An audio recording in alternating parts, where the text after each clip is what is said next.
fall back thinking, time for thinking ahead. The world has changed so very much from what it used to be. There's so much hatred, war and poverty. Hello, everyone. This is Tammy Williams with Things of Interest. How's everybody doing out there? Pray that everybody's doing well. You know,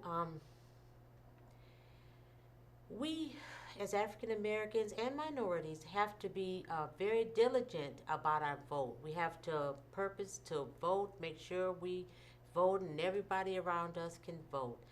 We have lost a lot of lives for the pursuit of our right to vote. And if you watch in the news, you'll see that you're not safe. You know, you think that by this time people would accept us as citizens and that we wouldn't have to deal with the threat of certain things happening to us. But, you know, those things can happen. I mean, there are people there that really are trying to go back into the Constitution and change things that, you know, we would not think that they would be thinking to do such a thing, but they are. So we have to really be reminded of how important our vote is. Young and old, we need to be reminded of that. And I'm going to play a documentary. It was aired on PBS, and it's called Freedom Summer. And it's about the time in Mississippi. Mississippi was rough.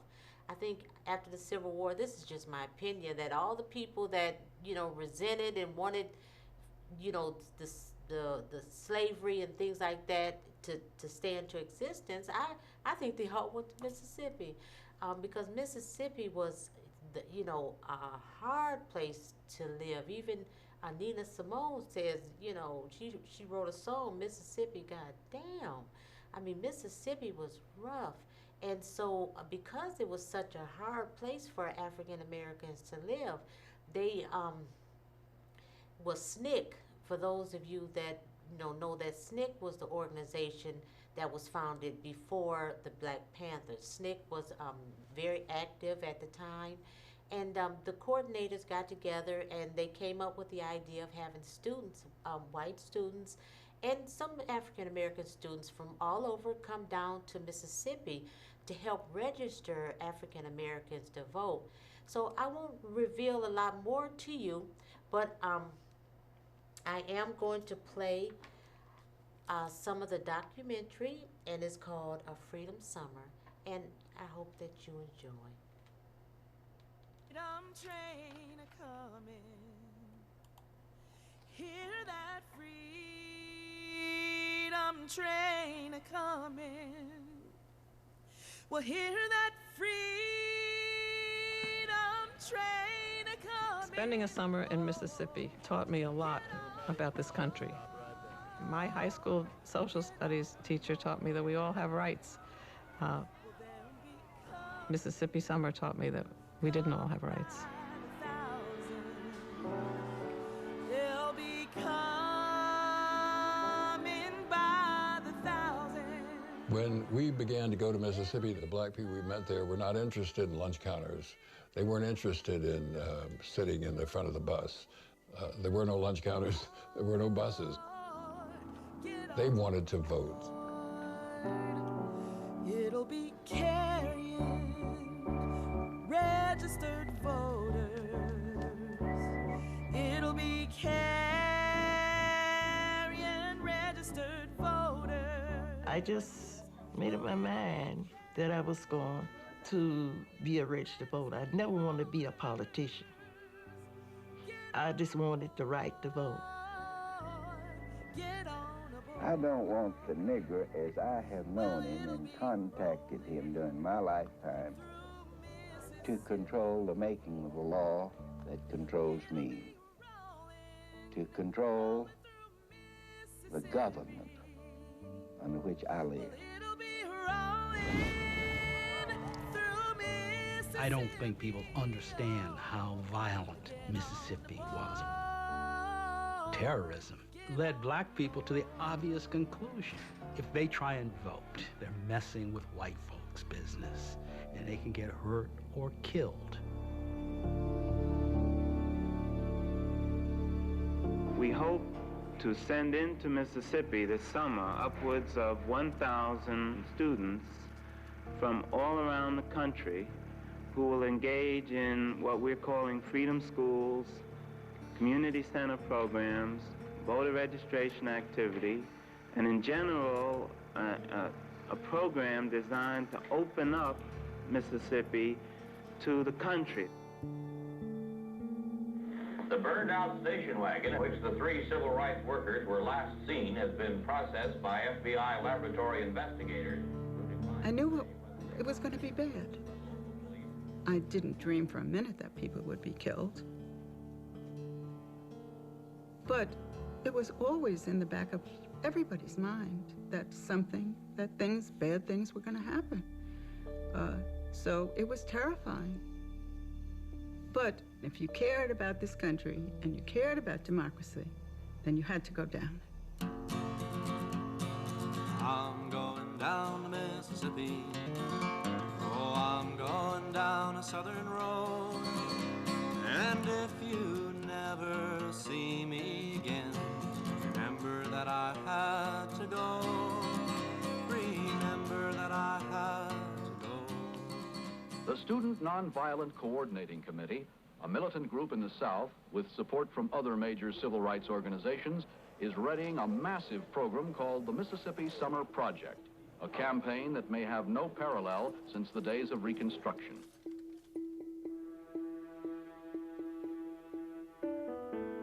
I'd heard about Mississippi all of my life growing up. But nonetheless, the fact that the people in Mississippi couldn't vote was just a shock, even to me there in Memphis. I thought that it was very important to go to Mississippi and make a statement about the horrors that confronted black people there. This Ivy League campus is one of the staging bases for an invasion of Mississippi by college students. The students are being recruited all over the United States from Harvard to Hawaii. They will go to live in Mississippi this summer to fight for the Negroes' civil rights. I first heard about Freedom Summer in the spring of 1964. I saw a brochure on the bulletin board at Drake University, where I was a student, which is in Iowa. And it just caught my eye immediately.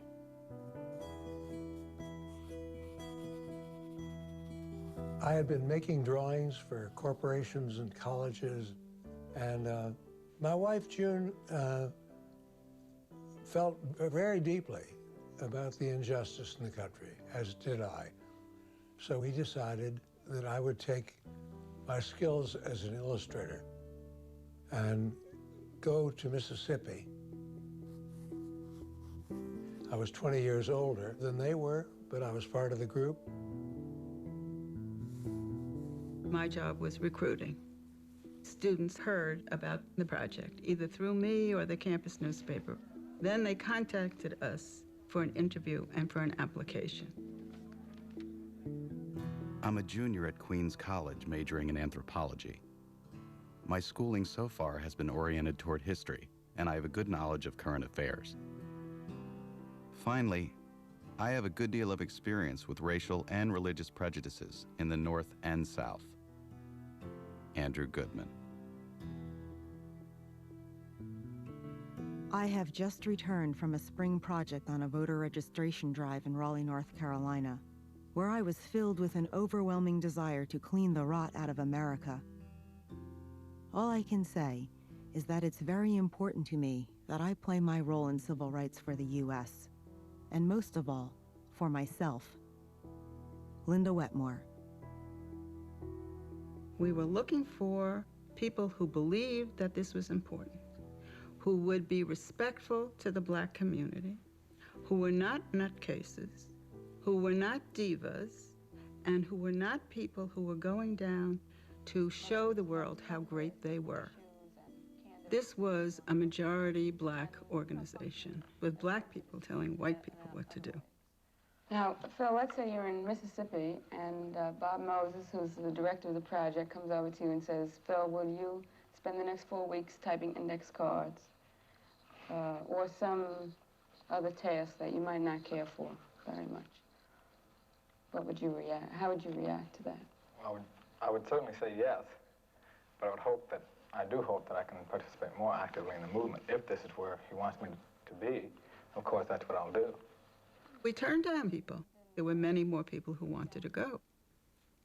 But from the point of view of safety for the whole project, we had to have people who were as together as you can be when you're 19 or 20. When we were sure that Freedom Summer would actually happen, Jim Foreman, the executive director of SNCC, sent a number of people who would be paid field staff into Mississippi to help pave the way.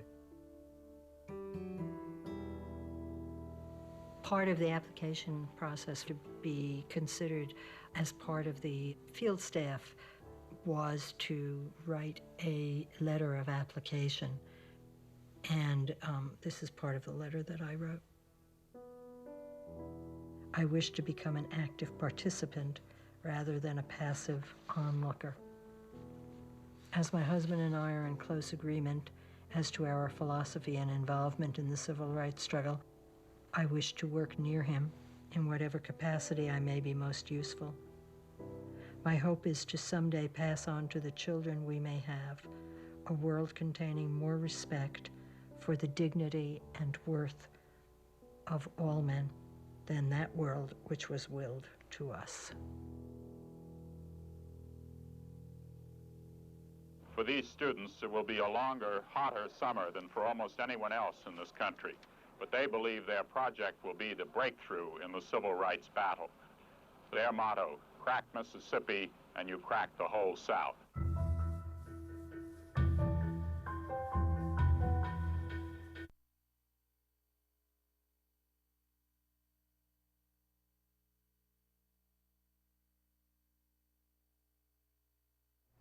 It's nice to know that, you know, it took all races of people to help us in our civil rights fight. So we don't always need, you know, any particular race of people. What we need is good people.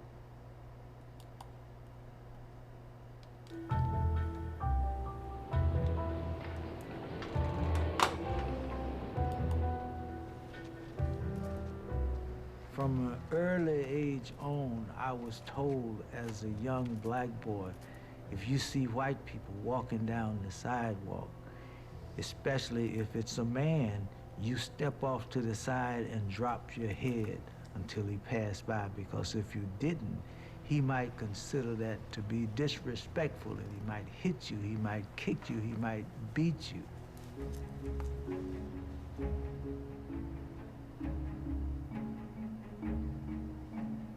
My grandfather, he would take me with him downtown Hattiesburg to pay bills. And I remember my grandfather wore a straw hat with this colorful blue band around the hat. And as a white person approached us on the sidewalk or crosswalk, he would tip his hat in what I would call an extra show of deference. And by the time my grandfather and I reached back to his house, we had bowed so many times to white people. They taught young kids like myself how to play the role of that second-class citizen. There are a lot of phonies who will stand up and tell you that, oh, well, all are equal in the eyes of God. How silly can you get? Christ himself was the greatest teacher of segregation. Mississippi really stood like an island of resistance. There were only 6.7% of blacks were registered to vote prior to Freedom Summer, compared to 50, 60, or 70% in other southern states. Most of the rest of America didn't seem to care, and that's what Freedom Summer was about. If we bring white students and black students from all over the country, then everyone will pay attention to Mississippi. We'll bring America to Mississippi, because America is not paying attention to Mississippi. In the 50s and 60s, particularly in the old plantation agricultural areas of the state, African Americans made up at least half, and in some cases 70 or 80% of the population. And in some counties, of course, there was a realistic understanding that if black people voted, they probably would be electing black officials. A lot of white people thought that African Americans in the South would literally take over, and white people would have to move. They would have to get out of the state. I was born in Mississippi, and I'm the product of the society in which I was raised. And I have a vested interest in that society, and I, along with 1 million other white Mississippians, will do everything in our power to protect that vested interest. There was no coup. You see, that attitude is still alive and well. With us having an African American president, that was the worst fear of the power players in Mississippi, was that African Americans would take over, and so they fought, you know, really hard to keep that from happening. And you know, that mindset, like I mentioned, is still alive and well. There are still, you know, people that feel like, you know, African Americans should not be able to exercise their vote because, you know, they would take over. And, you know, people feel like that, and that's why there's such a resistance to President Obama right now. Ku Klux Klan in Mississippi during this early period, there wasn't any need for one. The Citizens Council was doing everything that the Ku Klux Klan would have done. There were a lot of prominent people who were members, businessmen, bankers, lawyers, politicians. I joined it because I believed in what they were doing, and I believed in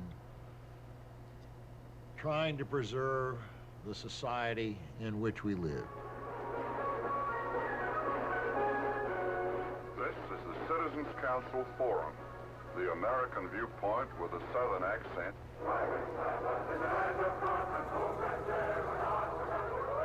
The Citizens Council was really running the state of Mississippi. It was part of the whole apparatus of a white supremacist society, that you had the local police, you had the registrar, you had everyone involved in the Citizens Council. They succeeded in preventing almost all blacks who attempted to register from registering to vote. Political participation was something reserved for whites. And if blacks sought it, they could get hurt in lots of different ways, ranging from economic reprisals, loss of jobs, or if you had a business, restrictions or being placed on your business, or if you had a loan, your loan being called in. The common theory about Mississippi was that you could not attack Mississippi from the inside. It had to be attacked from the outside. You had to stand away and say, this is an awful place and it ought to fix itself. But Bob Moses and the Student Nonviolent Coordinating Committee said, no, that's not true. We can do it ourselves. Bob Moses was a high school teacher in New York City. He went south in 1960, originally just feeling he had to go, had to get involved. SNCC sent him to Mississippi. He started going around on his own in the rural areas where people simply didn't go and challenge the status quo. What made him stand out was not only his sheer courage, but his calm courage. I can't tell you that Bob Moses was afraid because he never showed it. He just went about his work, and there was this calm sense of mission. Bob went over there by himself in 1961, and by the end of 61, maybe there were 5 or 6 SNCC people in the state. In 62, maybe there were 18, 19, and in 63, maybe there was 23, 24. And we'd have a staff meeting, we all could fit in one little room. Young people working with the Student Nonviolent Coordinating Committee, or SNCC as we call it, are characterized by restless energy. They seek radical change in race relations in the United States. Their world is upset, and they feel that if they are ever going to get it straight, they must upset it more. I don't want anybody to think that we were a bunch of really brave Negroes running around Mississippi. That's not what we were. The reason that SNCC, as it were, opened up the Delta is we were young and foolish. We didn't have the very complete understanding of what that risk was.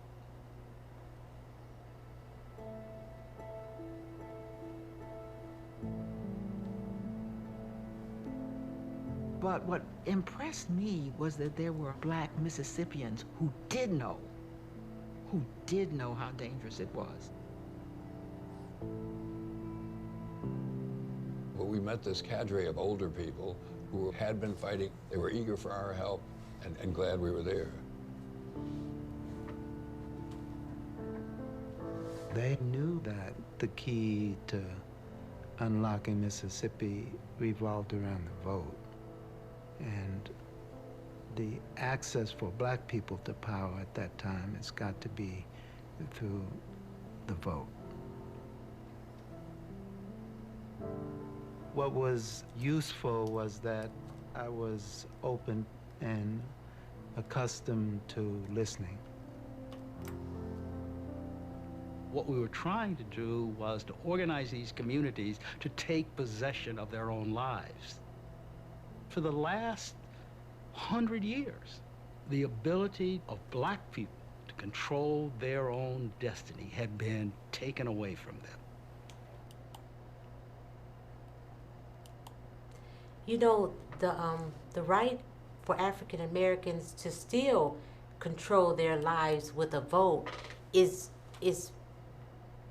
subtly been compromised, because there are certain communities where the communities are cut up so that you might not vote with somebody that lives right down the street from you. You know, it's all been restructured so that some people might vote in, for example, Superior Township, and other people might vote in Ypsilanti, but you live right next door to each other. Sometimes that corner, is the difference in who votes where.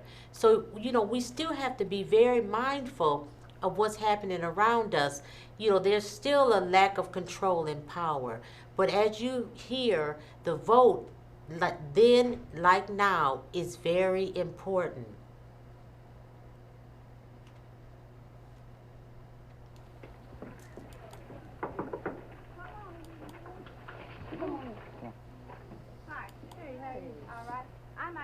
And I'm working for the Board of Registration here. When I got hooked up with Bob Moses, it was very simple. You go out through the community, you knock on doors, talk to people. The only way to better your life, better the lives of your children, to go down and register to vote. You're not a registered voter, you're not a first-class citizen. We would tell them that if they registered and voted, they could elect a sheriff, and that the intimidation on the part of the sheriff's office and his deputies, they could change that. One of the things that I always tell them is that we could stop Mr. Charlie from lynching us. You're sitting on front porches, or you're walking out into a cotton field, or maybe you're at the juke joint having a beer. What we were doing was embedding ourselves in these communities. You have your certificate showing that you are a registered voter.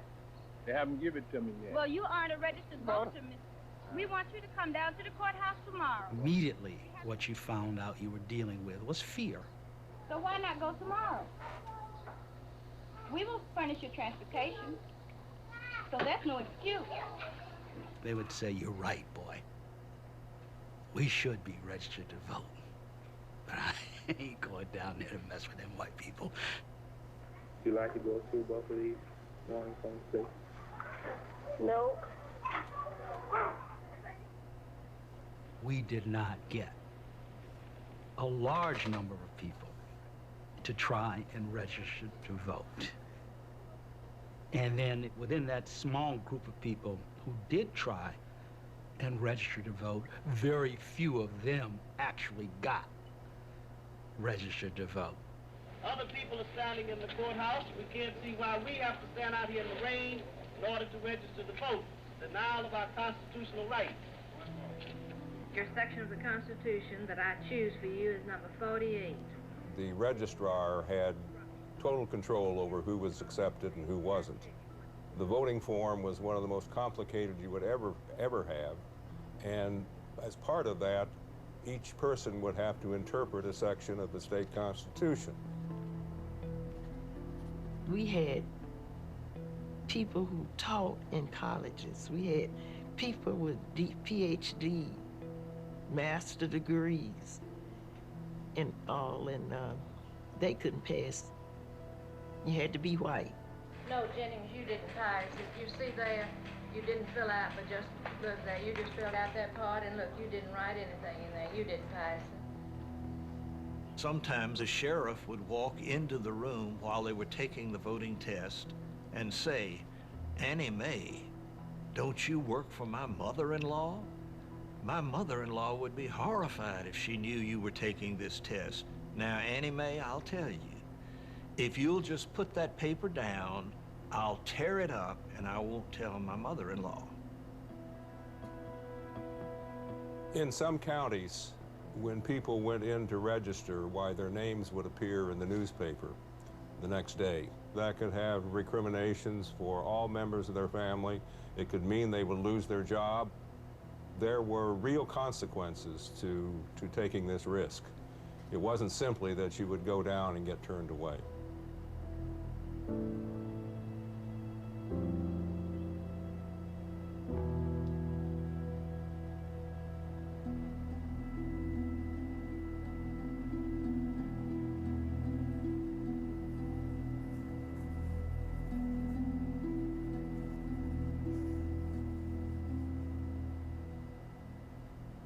On August 31st, 1962, we had 18 people to register. Everybody went into the registrar's office, took the literacy test, came out, and as we were leaving the city, the bus was stopped by the police, and the driver was arrested. Everybody on the bus was afraid. And then after a while, there was a little smooth song, you know, Paul and Silas bound.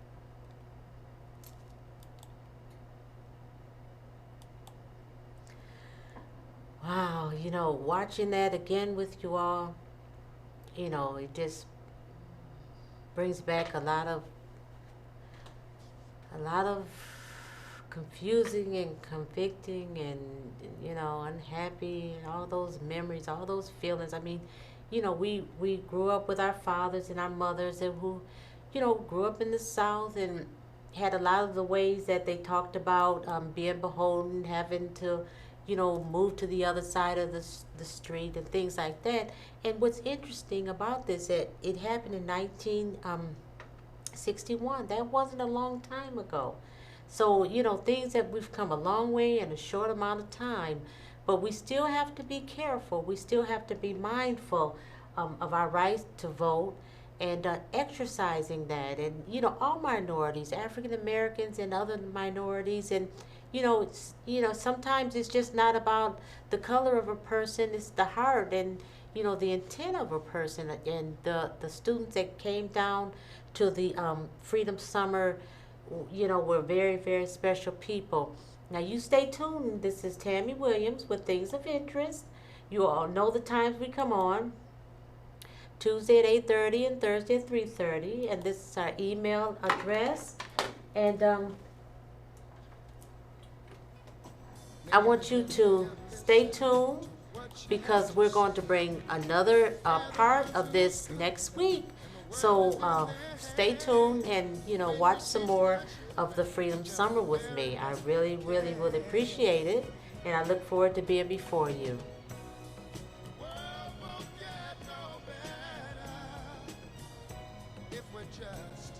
feet.